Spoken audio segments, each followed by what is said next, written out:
Welcome to What in the World, a project initiated by Hungry for Life International. Today's podcast is titled Reconciling Ideologies of the Developed and Developing Worlds, and Jess will be interviewing Holly Duke. So grab your headphones, sit back, relax, and listen as we hear about how two worlds can exist at the same time. Hello, and welcome back to another week of What in the World, the Hungry for Life podcast, where we talk about all things to do with global missions. Have you ever wondered about reconciling the two worlds between first and third? Today, we are going to be talking all about a heart for third world while living in the first world. And we have brought in a special Chilliwack guest, Holly Duke. Holly, thank you for coming in. Hi, thanks, Jess. It's nice to be here. Yeah, Holly is like, I feel like you were just kind of part of the family here because you're a Chilliwack Alliancer, as are many of our staff here. So it's true. I like coming to visit. I know a lot of people here. Holly walked up the stairs and didn't get very far. So yeah. But anyways, wanted to do a bit of an introduction on Holly. She is the missions and engagement pastor. I said it. I know you wanted me to drop the engagement word, but It's all right. She's the mission engagement pastor at Chilliwack Alliance Church. Do you want to tell us a bit about your role? Sure. It's something I kind of happened into. I work with all of our missions projects. So we've got 4 different fields that we're focusing on for the purpose of doing it long term, because there seems to be more value in engaging partnerships long term. And so I'm really excited to be part of that. And then the engagement piece it's a little bit separate, but not actually really. It involves helping people and creating opportunities for people to be able to engage further with God in their personal discipleship. So it's asking a lot of questions, doing podcasts, providing content for people to engage with the Lord in, and then hopefully moving them into some service opportunities as well. So it's fun. So, I mean, Holly does her own podcast as well. So if you want to give a listen, if you like this one, this is like your test. No, I'm just kidding. Where can people find your podcast? Just on our website, mycac.ca, resource section, and podcasts are listed there. mycac.ca. Correct. It's a lot of CACAs. There's a lot, yeah. Okay. But it's easier than chilliwackalliancechurch.bc.ca, so. I like the first one. Yeah, me too. Okay, cool. That's a very, that's a neat role, because you get to play out your heart for missions and pastor people in their own discipleship and their walk. And we love doing that here too. Mm-hmm. We pair a lot of churches and groups with missions work overseas. And so this particular, I'm not done with you. Because our listeners, I'm sure, want to know more. What kind of missions experience do you have? Because I know there's a lot. Yeah, I'm part-time at Chilliwack Alliance, and I serve with another missions organization, specifically it's more geared towards youth. And so I get to take junior high school, college-age students on summer missions, and they're longer trips. And so I'm gone for about 2.5 months. And I've been doing that for about 20 years. So I got into that simply because I loved students, and that the program is so much about intentional discipleship. Mm. And for me, when I started, it was more about that than the missions part of it. It's just the discipleship for me just happened to be in the context of cross-cultural ministry. And over the years, I have grown, I think, more in my understanding of missions and serving in that way than probably when I started. So, which is good. But now it's nice to understand both sides of that a little bit more fully and be able to interact with that and with the students at the same time. And then, of course, I think it helps me to engage my church as well in the different things that we're involved in overseas. So 2.5 months every summer. Correct. Yeah. For the last 20 years. Yeah. That's a lot of missions under your belt. Yeah. It's, I don't know, it's fun. I really have like the best of both worlds. Yeah, you do. I do. I mean, you have like a perfect inside scoop on our topic today, which is you have a huge heart for missions and developing countries, yet you live here in Canada, which is very first world. And I'm not even going to look at my questions because I just want to have my side thoughts are going right now. But like you personally, how do you reconcile that. Like, the podcast topic came from one of our Instagram followers. Shout out to you. Thank you for suggesting this topic because it's a good one. You know who you are. I know you're listening. But she wanted to know, like, how do you reconcile the two worlds? Like, you go and you see a lot and you come back and your world is so different here than over there. And your heart is just in angst about it. And it's hard to come back. We deal with this with teams all the time. That's why we do cultural training, and like how to debrief after a trip and all that kind of stuff. But you don't come back the same. Even after one trip, you've done 20 plus trips overseas. And so I would love to know your personal journey with that. How did that start, and where are you right now with that? It's a really good question, and it's a really hard one to answer, to be honest. I think I might start at the end, and I'm going to start somewhere, and then we're going to get somewhere. Sure. So, I think I wouldn't say I'm fresh off a trip. I was in the Middle East in late November, early December. Were you with HFL? I was. Oh, I was. Okay. Yeah, we went with a bunch of pastors because we have. I didn't know you were on that trip. Yeah. Okay. Yeah, I was. And there's not a day that goes by that I haven't thought about some aspects of that trip that were just a little bit more difficult to let go. And I think part of that is simply because I was able to engage at a different level. I wasn't leading a team. I got to experience it in a different way. And so there's still pieces that I'm not trying to reconcile. I'm just trying to find a place for, because I think that there's a time where the reality of it is that this is never going to be reconciled. And I'm not sure it's healthy for me as a Christian to not wrestle with that tension. And I do think that we need to find places for these feelings and emotions, because sometimes I think we can go too far in feeling guilty and bear guilt that we're not meant to bear. And that's a long conversation, I think, and pretty specific to individuals based on their experience. But it's interesting. I'm glad for the wrestle. I remember when I first started in missions, my very first experience in missions, I went to Mexico with my youth group, and I got, who didn't, as their very first missions experience? Right. So we were just across the border, and I got really sick. Okay.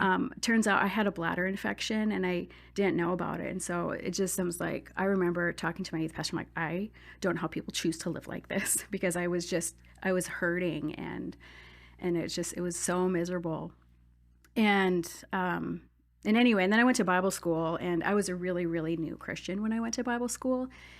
And so I had no framework for, well, much of anything at that point. But I just remember, we'd have missions talks, and different missionaries came in, and it just seemed, again, from my perspective, you're 18, 19, 20 years old, and you know everything at that point. And so I just figured, oh gosh, I'm not a good Christian if I don't go to a Muslim country or serve poor people.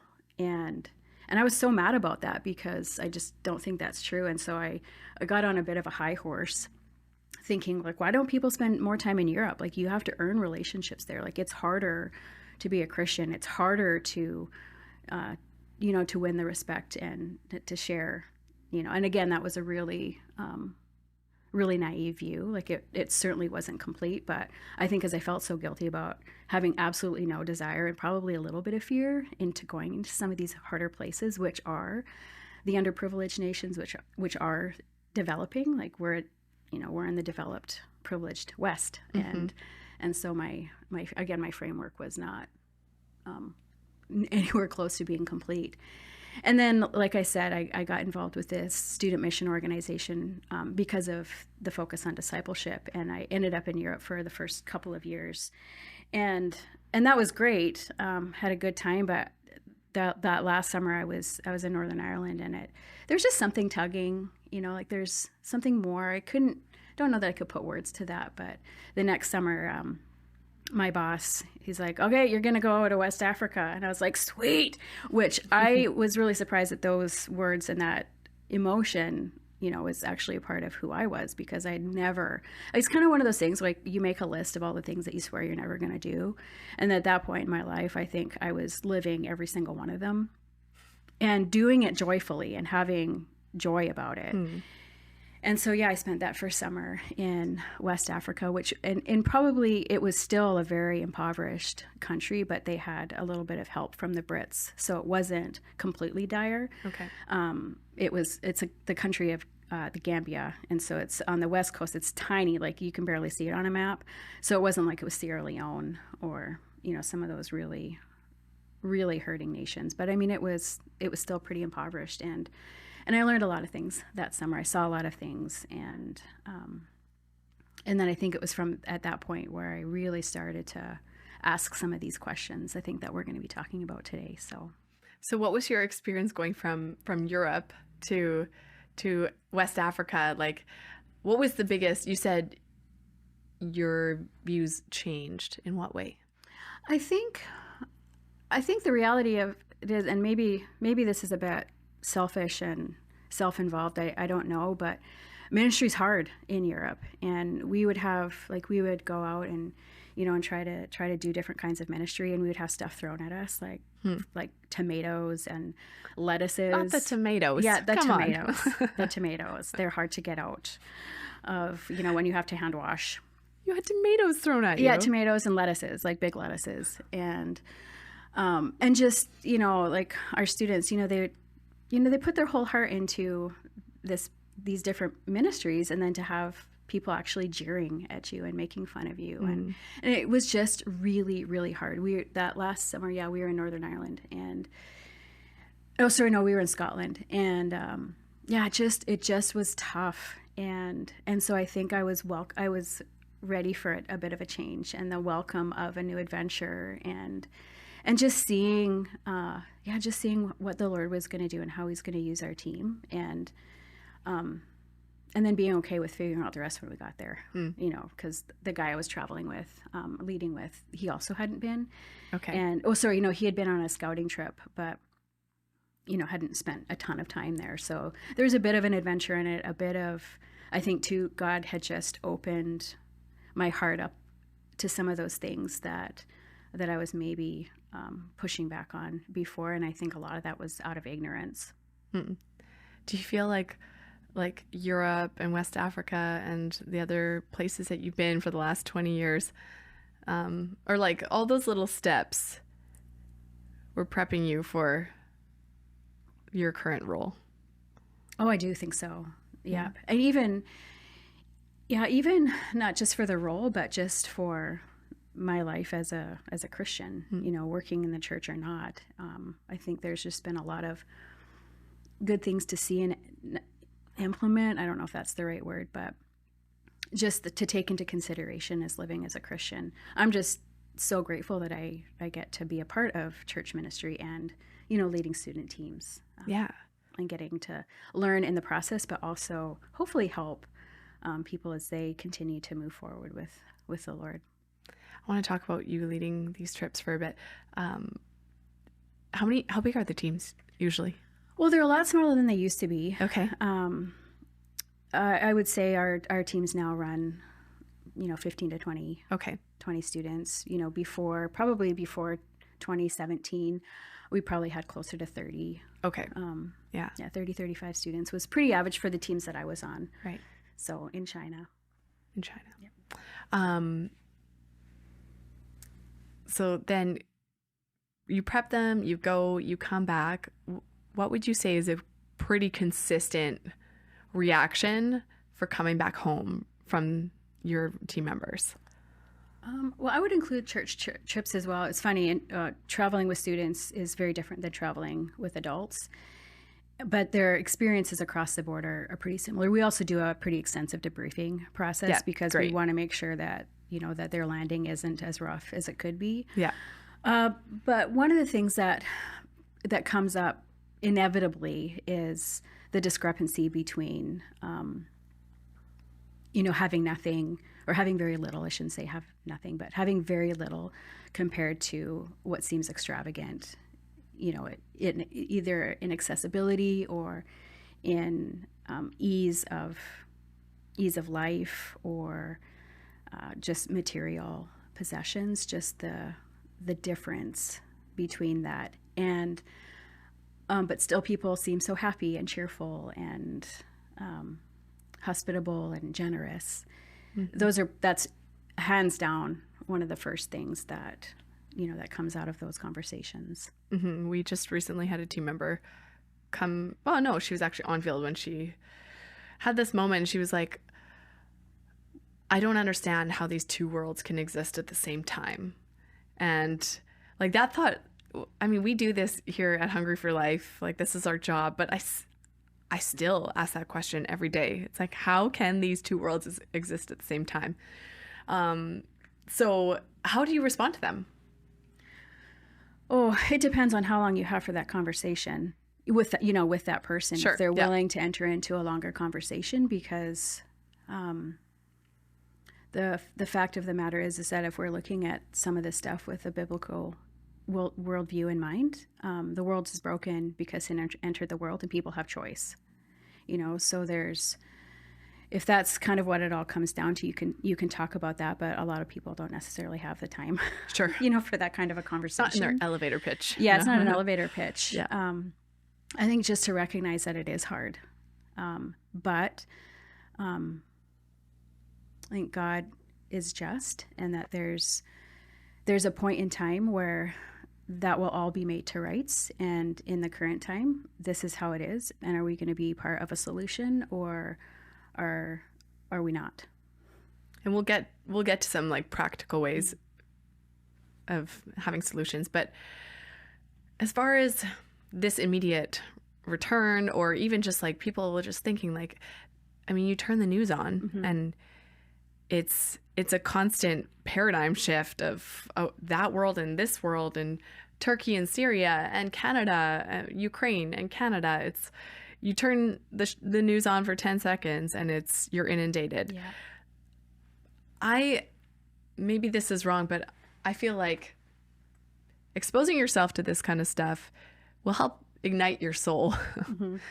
to want to do something. Other people have a very differing opinion on that. Some people just say, don't watch the news. It's all bad stuff.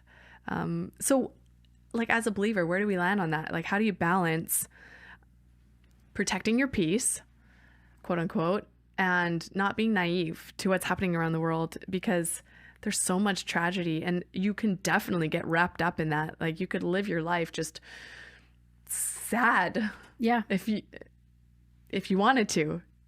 What's your take on that? I would love to know your take on that. That's just a funny question, because for a period of time in the recent past, I stopped watching the news. You did, hey? I did, because it was too much, and it didn't feel like news. Like, it just felt like mudslinging and fear-mongering, salaciousness. It wasn't, and fear-mongering as well. And so I just kind of took a break for a little bit. I've come back to it, and I just, I try to, I read more than I probably watch on the news, simply because sometimes the visuals are good, but mm-hmm. sometimes they're too much. Mm-hmm. But I find that when I read, trusted sources, I'm just able to process it a little bit differently. And then, you're not just seeing things from one perspective. Like you when you're, at least for me, when I'm reading it, I feel like there's a couple of different places to go that has differing not viewpoints, but maybe angles. It's probably the same thing, but just different people reporting on some of these things, and from different countries. Mm-hmm. So the news sources are a little bit different. It just helps me to kind of digest some of those things a little bit. And this might just be a total personal decision. Mm-hmm. Like, I don't know if there's a right way to strike a balance. I think it just depends on where your heart's at with God, first of all. Like, what's God directing you in, and is this beneficial to his plan? So maybe, I don't know, maybe if it helps you get ignited and want to help, sure, maybe inform yourself But if it's kind of destroying your peace, maybe that's the line. I don't know. Yeah, I don't know if I have a, because again, I think there's something about living with some of that tension. Right. Yeah. Because I think there's value in having these conversations with God and with your family and small groups, like things like that, so that, again, trying to figure out how to be part of a solution. I think when we're just inundating ourselves with all of this stuff and not seeking for a way out of it, or even just taking a break. And, sometimes I have to sit down and make a list of things that I'm just thankful for, or the things that I see where God is at work. And it doesn't even have to be in a large scale, but just in some of those little things, just like, all right, yeah, God is here. He's so aware of what's going on. And I'm not meant to carry all of this on my shoulders. Yeah. I'm meant to maybe carry some small pieces and figure that out. But sometimes, just taking some time or understanding how you can get perspective yourself, like whether that's some good distractions or what, because sometimes the news can be very overwhelming, especially recently. It just seems like it's one thing after another. Man, it's just like, what's next? Locusts? Yeah, maybe. I hope not. They get stuck in my hair. I can't say I have experience with bugs in my hair, but yeah. Well, we had our training camp used to be in Illinois, and there was the year of the cicada, which they come up, like they live underground, or I don't really know all the technical pieces to this, but they're dormant for a while and then they're not. Oh no. And we had one summer when they weren't, and it was not okay. Okay, so maybe the locusts have come and gone. Maybe, I hope so. At least they did in Illinois. And another aspect of this is like the kid aspect. So I know a lot of us parents are, I personally am raising like littles. They're not old enough to really understand much at this point, but like, do you know of any good ways of introducing this to your kids or your families, or how to get your families involved? But also, okay, I'm just trying to get my kids untitled is what I'm trying to do here. Okay. So like, they're born this way. It's, it's up to us as parents to teach them the Bible and like God's plan for their lives and that. But it's just so hard when they act like such brats sometimes. And I'm like, you guys need to just come with me on my missions trips. Next time you're all just coming with me. We're going to slum it. And, but that's just, what's the appropriate way? What in your experience? Wow. Yeah. I mean, I haven't traveled with littles a lot, but we, even teens. A lot of our families actually bring their kids, to on some of these trips. And I just haven't been often traveling with these families. But I think kids are actually really resilient. The ones that I've seen, and I know that they've, you have to parent. It's not easy. You have to parent, through some of these challenges while you're trying to keep, your values and your hopes and dreams for these little ones. And so I don't know when too young is too young. And I'm not a parent myself, so this, I hope I don't ever come out like judgy or like I have all the answers, because I don't actually know what it's like to raise little kids. But I have, even just with teens, being willing to have some of those conversations and doing hard things together. There's lots of things that don't need to take place overseas where I think families can get involved, like serving at totally like a Ruth and Naomi's, or visiting marginalized seniors, or purposefully trying to build relationships with some of the ethnic people in our communities who maybe run restaurants. Good idea. I give a shout out to Goshulak Kebab. They're because they're so good. Yes. But also, like, he is such a gentle man, and his daughter, I think she's in grade 8. She does most of his translation. Okay. And it's a unique place to get food from. And so how do we embrace, the ethnic folk in our community? How do we purposefully try to build relationships with them and introduce new things, but experiencing it as a family? That's a great idea. I think there's lots of ways that you can introduce the ability to have some of these conversations with kids and teens. Creating opportunity. Creating those opportunities, Okay, and being willing to have those kinds of conversations. I know families who have gone down with, there's a local organization called One Life, One Chance, and they're in Mexico, and one of their ministries is house builds. And so they've had teams that have included families, and I don't know what range of kids, but probably mostly older elementary teens, but they also run VBSs at the same time as these house builds, and so kids can be involved in that, and I mean they just make friends. I think the kids that I've seen that have traveled, the hard things that they have time with is the food, getting over jet lag, but some of the other stuff just kind of seems to roll off their back.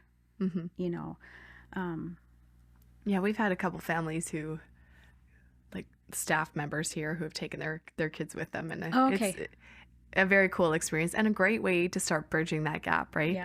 And I kind of want to segue into that a bit, like some practical ways to bridge the gap between the tension going on in your mind. And I love that idea of taking your family out to a local ethnic place.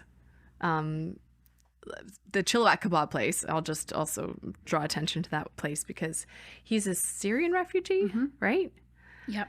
Moved here, I want to say like 3 years ago or something. I think it's a bit more than that, but for sure within the last 6. Yes. Yeah. He's just down the street from us on Alexander, but he's on Yale? No. Yeah. Go check him out with your kids. They'll probably love it. I think they're surprised. What kid doesn't like fries? It's true. Yeah, so that's a great way. I was talking to one of my staff, my colleagues, and her and her kids make sandwiches for homeless people. Okay. Last Saturday of the month at their church, and I think like that's a great idea. Just like starting to put yourself as not the center of the universe, like for us adults too. I'm not just talking about the kids, but like, and if you've had these experiences overseas, just praying about it, like, okay, is God calling you to sell all your stuff and move abroad? Maybe, but also maybe not. Like these feelings and tension, they have a place, but it might not be overseas. Yeah, and I think those conversations, especially when it's overwhelming, are good to have with other people, because there's a lot of emotion behind that. These things are hard, and they hit tender spots, in your life, and so being able to process that with trusted people might help you to come to some more solid conclusions, because then you're not just stuck in your head. People can speak wisdom, and there's some discernment in that, because what if that might be like that is not, it's actually not unusual for people to have a response like that. They might not move back to that same country, but some people make radical changes, and whether that be the amount that they give, the way that they choose to live, and they choose to live below their means so that they can give more. Just different things. Like there's a lot of different kinds of responses, but processing this stuff in isolation, I don't know that it's real wise. And just going back to what we were talking about before with kids, and the example of eating at an ethnic restaurant, being purposeful in or even making sandwiches for the homeless, like talking to your kids about why, and talking about homelessness, like why is this an issue? What do people struggle with? Like, why do they need to be making these sandwiches? Or this man was from Syria. They had to escape because it was unsafe in his country, because for these different reasons, and now they've just had an earthquake. And just being real, because I think kids can digest a lot more than I thought they could. And I'm kind of surprised. No, it's true. Yeah. I remember there was this gal in a family that they moved away from here, and her little heart, Dave Blundell, was headed over somewhere. I don't know if it might have been Afghanistan or some war-torn place like that. And it was a pretty significant trip. And this little girl gave her favorite doll to him to give to somebody over there, because she had heard about some of these things. And so I think there's kids out there who who can respond because they do understand and are open to those kinds of conversations if they're being had. And kids have just a sense of candidness, and I don't know the word. There's a word for it that I'm thinking, but I'm drawing a blank, that we all should strive for. Like, they're just like kind of all in, and they don't think too hard about it. Yeah, It's they just don't like, have filters. yeah. And it's like they wear their hearts on their sleeves and they act upon those because they just don't know how to not. And I think maybe sometimes we could take a cue from that too, and just be extra thoughtful with that kind of stuff. But I wanted to ask if you have any like go-to scripture pieces for this topic, pointing it back to the Bible here. Pointing back to the Bible. Yeah. Well, I think when things are a little bit overwhelming, I am reminded of the story where Sarah in the Old Testament, Sarah gives Hagar the boot. She gets kicked out. She gets kicked out of the household, and she's somewhere in the middle of nowhere, and she's leaning up against the tree and just worried about her son, not being able to eat. And God just speaks to her. And here's this woman who wasn't a part of the promise to Abraham, and yet she recognized that God saw her. And I think that happens in a lot of situations. And I think about the people that struggle, and I'm like, oh, God sees them. And I'm so grateful for that. And it makes me pray, God, help me to see people. And so that's probably one. I go to passages about God's justice, because things are going to be made right in the end. And that's something to hope for. And again, it causes me to pray in the meantime, how can I be part of a solution instead of, doing nothing or contributing actually to the problem. Right. Yeah. I think of, this is just a broad range of things. I think of the things that I'm thankful for in the character of God. And because again, some of this stuff I think just has to be linked to your own personal discipleship. And as you grow in knowledge and understanding of the love of God in your own life and his provision and what it means to live as a child of God in his kingdom, our filter for the way we see things becomes different, and we see things the way that he does. And so, I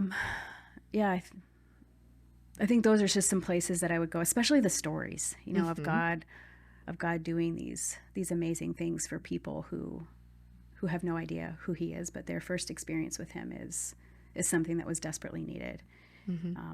I love those. I really wish we could meet Jesus, like right now.